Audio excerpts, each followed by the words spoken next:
This episode is sponsored by Warner Brothers Discovery Advertising. You've probably seen the headlines, and yeah, there's a lot happening at WBD right now. But here's the thing, change is happening everywhere. Media planning has never been this complicated. More platforms, more data, more pressure to drive results.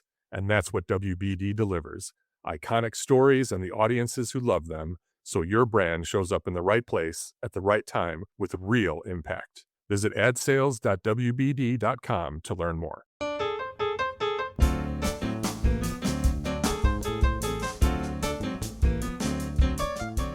Hi, I'm Adrienne Pasquarelli, Senior Editor of CMO Strategy and Commerce at Ad Age, and welcome to another edition of the Marketer's Brief Podcast, our weekly discussion about marketing news and trends that have the industry buzzing. When most people think of Axe body spray, they think of a cloud surrounding teenage boys. But Axe is working to challenge that perception with new products and campaigns. It's also getting into the FIFA World Cup marketing with a costume contest. Today we'll be talking with Dolores Assolini, who has been head of Axe US since 2024. Prior to that, she spent 11 years at other Unilever-owned brands such as Dove, after working at Avon more than a decade ago. She's going to tell us how Axe is striving to grow up with its customer base through both new products and marketing. But before we begin, I want to call your attention to a new awards program.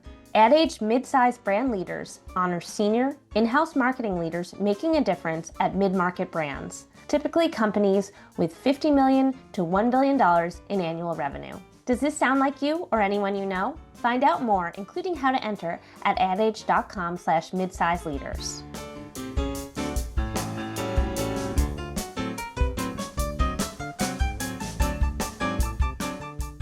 Hi, Dolores. Thanks for joining us. Yes, thank you for having me, Adrienne. So let's jump right into this new raffle campaign Axe unveiled a few days ago ahead of the World Cup. Essentially, this is a costume contest. You're asking fans to showcase their wildest costume for the chance to win tickets to the World Cup.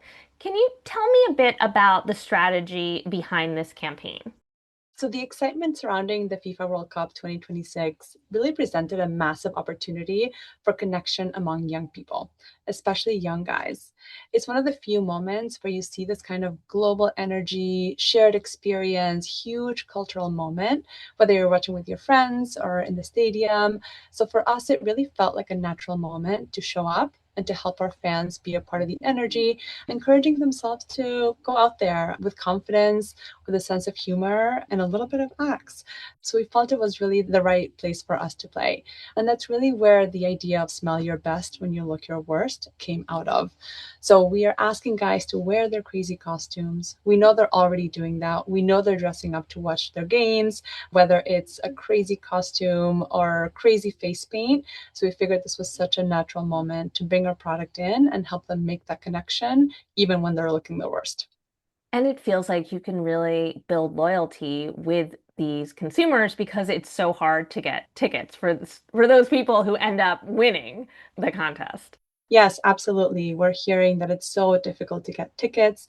So as official sponsors, as one of the official sponsors, we're really excited to be able to offer the opportunity to get tickets by engaging with our brand, with our product, and really helping guys make that connection in real life, which we know is so hard to do today. And it gives you more opportunities to interact with your own customers. And also, it should give you some user-generated content too. Is that the expectation here? Absolutely. So this campaign is really the perfect combination of online and offline. So we know that young guys are on TikTok, they're creating content, they're commenting, they're part of the social conversation.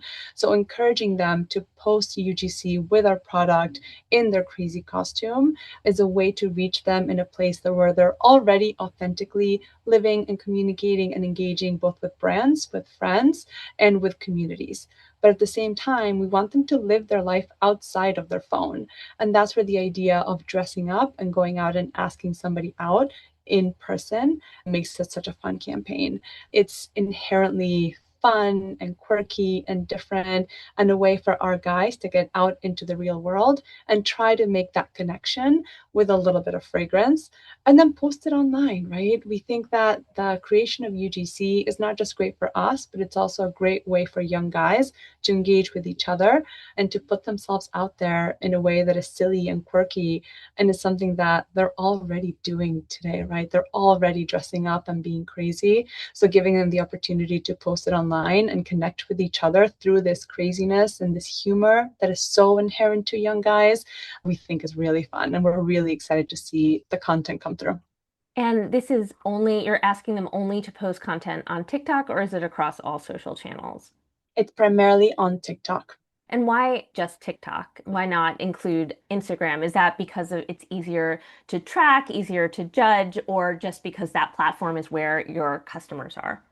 It's really where our customers are. TikTok is the community where our young guys are engaging the most. That's where we tailor most of our content to, I believe. But really, the primary channel will be TikTok because that's where most of our connection is happening. And it's the place where TikTok has been a place where traditionally users can be more unfiltered.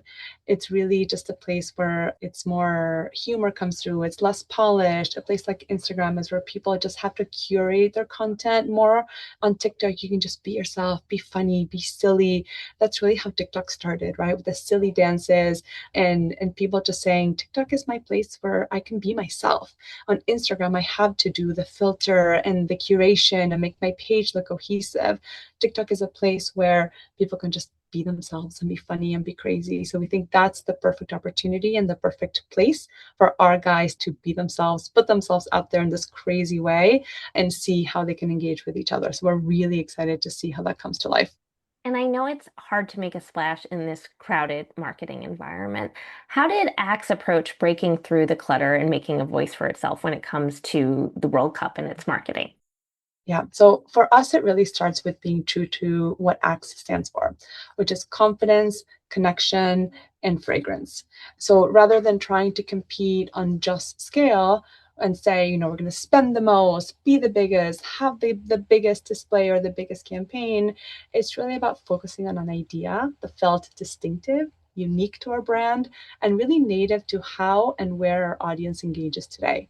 So this combination of like the simple, really bold participation CTA and the social first platform like TikTok allows us to show up in a way that cuts through and feels culturally relevant.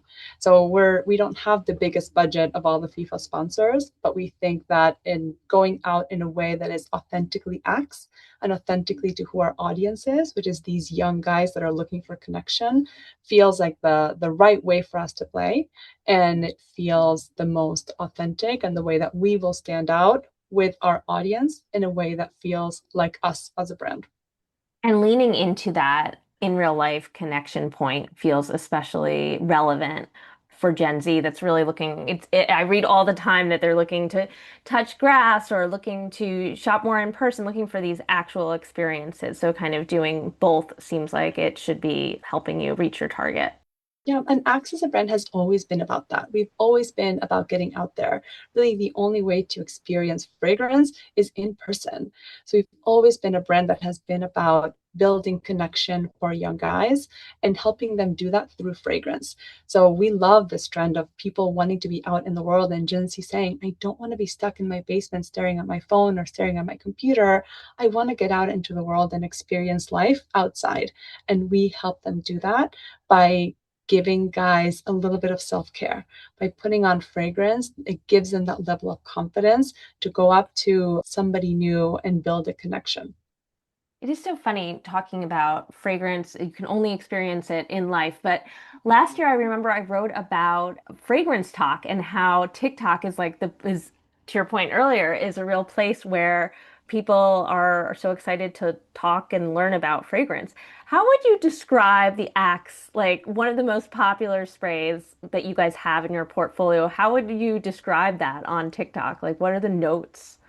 Just curious. Oh, you mean for the specific fragrances? Yes, So we're going to this describe one on TikTok. What would you say?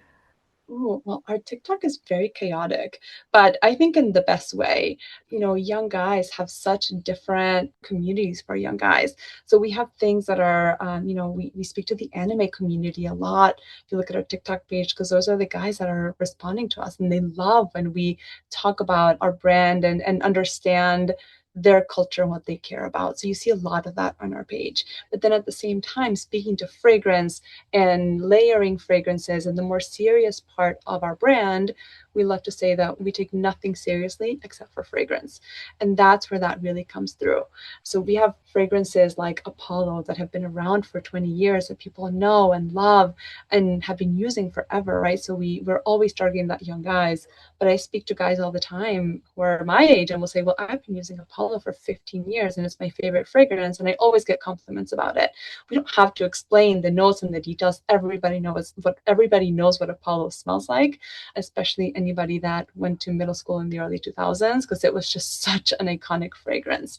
And at the same time, we have really decided to evolve with all these fragrance trends. So through things like Fragrance Talk, for example, we really have always been a brand that has used amazing fragrances. We've worked with top perfumers. And as we thought about how we evolved this brand from those amazing SKUs like Apollo or Phoenix or Dark Temptation that are so iconic and have been around for so long, we said, let's take those fragrance credentials and take them into a premium space.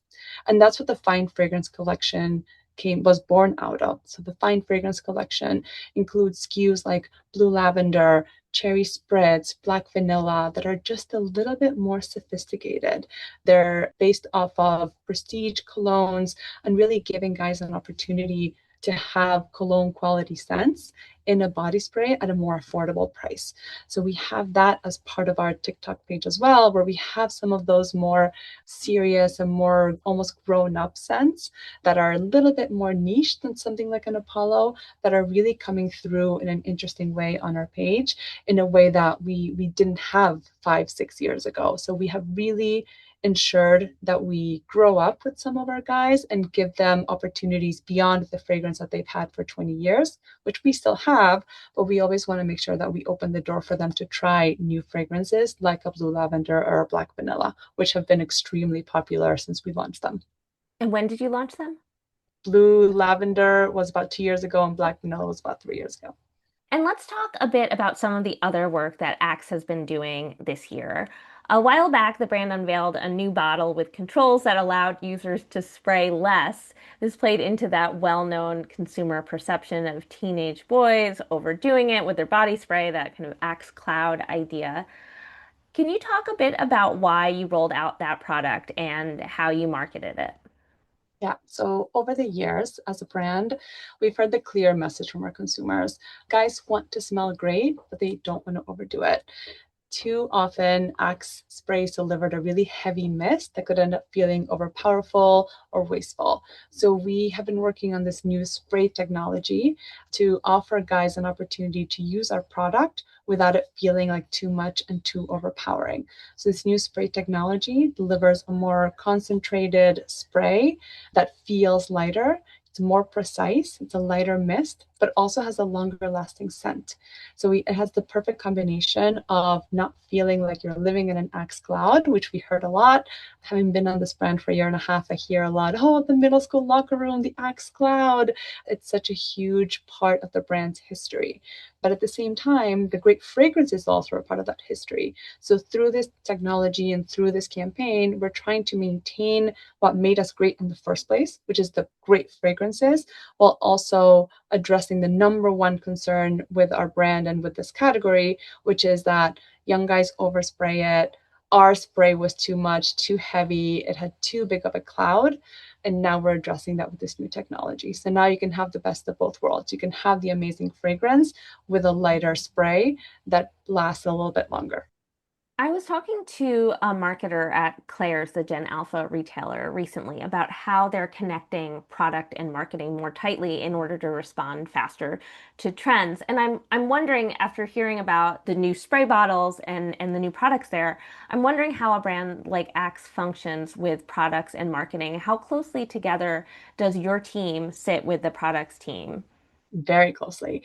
So I, as the head of Axe in the US, I oversee innovation, engagement, and performance. So my team works with R&D to bring products to market. So extremely close. And that's always where we start, right? We want to make sure that our consumers get the best experience, both from a packaging standpoint, from a design standpoint, and from a fragrance standpoint. So we really always start there.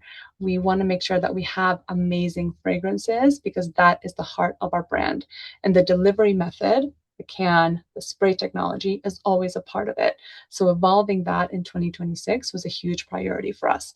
We wanted to remove the number one barrier with the product, and that was the spray technology. So as we go into 2026 and beyond, we wanted to think consumer first. And this is the number one thing that we changed. So we're really excited to bring this innovation to life. Let's take a quick break for this message from our sponsor.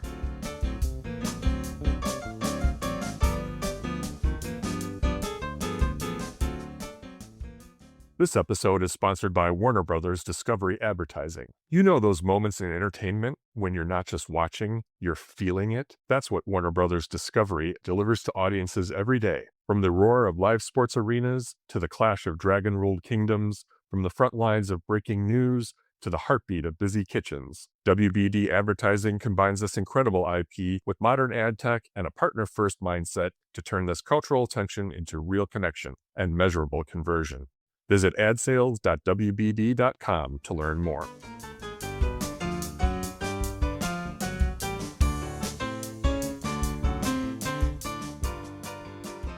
So, as you mentioned earlier, Axe has a long history of using fun and cheeky humor in its marketing.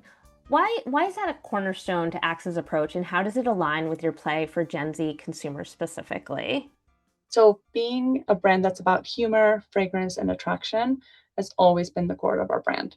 Since we launched in France in 1983 and in the US in 2003, those have been the three pillars that our brand has always been about. We have had moments where we've lost our way, but as we look to the future, we want to make sure that we take that legacy into the future. What does change is how we speak about those three pillars and how we speak about our brand. That we continuously evolve with new generations. So as you look at our past advertisements, you will see that we've had advertisements where it's very much about, the guy getting the 20 girls. We know from our consumer research and from speaking to young guys that's not how they think about relationships or masculinity anymore. That has evolved so much. The guys that I dated in 2003 are definitely not the guys of today, I think for the better. But as we think about how guys have evolved in the way that they think about fragrance and connection is really different. And you will see that in the way that we communicate our brand. And same with fragrance. Again, in 20 years ago, the fragrance market for young guys was much more limited than it is today. Young guys today know so much more about fragrance. Sometimes I feel like they know more than I do as a woman who has worn fragrance since I was 13. They're so sophisticated and they know so much because they have access to so much information on places like TikTok. So all the information about fragrance notes and top notes and middle notes and how to layer fragrances is at their fingertips. So we have to make sure that we are evolving with those guys. And that's where something like the Fine Fragrance Collection stemmed out of, like I mentioned earlier, because we want to make sure that we maintain the heart of our brand around communicating our messaging in a humorous way because young guys love humor. They love things that are silly and fun and interesting. But at the same time, we want to make sure that we're delivering the benefits of the technology with the product that they're using and the fragrance in what they expect out of our product like Axe. Now, I believe Axe worked with social media agency The Pointer Brothers on the FIFA campaign. Are they a regular partner, and who else is on your list of agencies? And how do you think about that roster as you consider new campaigns? Yeah, so the Pointer Brothers are new. I don't believe we've ever worked with them before in the past. I've been on their brand for a year and a half, and we have not worked with them recently. We're really excited to partner with them. As we think about partners for FIFA in particular, we want to make sure that we're featuring young guys that do have that natural lean towards humor, soccer, and that align to the campaign of dressing up so they can, smell their best when they're look their worst. So the Pointer Brothers felt like the perfect partner for that. And as we evaluate partners in the future, we think about, again, the three pillars: the fragrance, the humor, and attraction. So, especially as we think about fragrance maxing and layering, we want to make sure that we're featuring influencers that speak to fragrance and those trends in a really strong way, because we take nothing seriously except fragrance, as I said earlier. But humor is a huge part of our brand. So you'll see a lot of the influencers that we work with and the celebrities that we've worked with in the past are really humor heavy. So last year we worked with Pete Davidson. He is a celebrity that is very well known to be super funny, from his days on SNL to everything he does. We feel like he was a real perfect partner for this brand. So really thinking about humor, fragrance, and also just the brand fit for our young guys. So people that our young guys can look up to from a connection standpoint, from a fragrance maxing standpoint, and somebody that they can just relate to. Now, switching gears a little bit, let's widen the conversation. What brands besides Axe are you loving right now that are really inspiring you? Who's really killing it when it comes to the marketing that they're doing?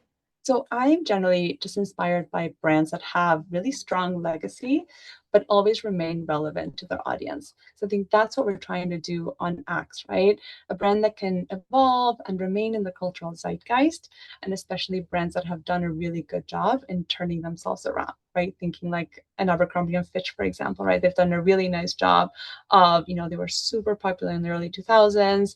They hit a slump and they have made a comeback in a way that has gotten them back into that cultural zeitgeist. So those are the type of brands that I really admire and the brands that I think about a lot as I evolve Axe and bring this brand into the future. Right, those brands that are really telling a story, that have that narrative and also have that heritage kind of, especially for us with those brands that we grew up with. It's nice to see that they're still surviving, still around like that. And this question is a bit of a follow-up from that. We have a lot of CMOs on this podcast. So if you could ask another CMO one question, what would it be? Oh, I love that question. I think I would ask them, what keeps you up at night about the future of your brand? I think what that does is it gives you a view into the big strategic questions that CMOs are always wrestling with. Because if you say to somebody, what's keeping you up at night tonight? I could tell you it's, supply chain, there's an issue here, that I'm worried about this campaign or that performance or this SKU underperforming. But if you think about what keeps you up at night for the future, right? What is your brand going to look like in 5 years, in 10 years? Axe looked really different 10 years ago than it does today. And how do you maintain the heart of the brand while thinking about how to evolve it into the future and what comes next, just not just in next year's campaign, but in the next 5 to 10 years. Well, we are out of time. Thank you so much for your participation. It's great to have you. This was such a fun chat. Thank you so much for having me.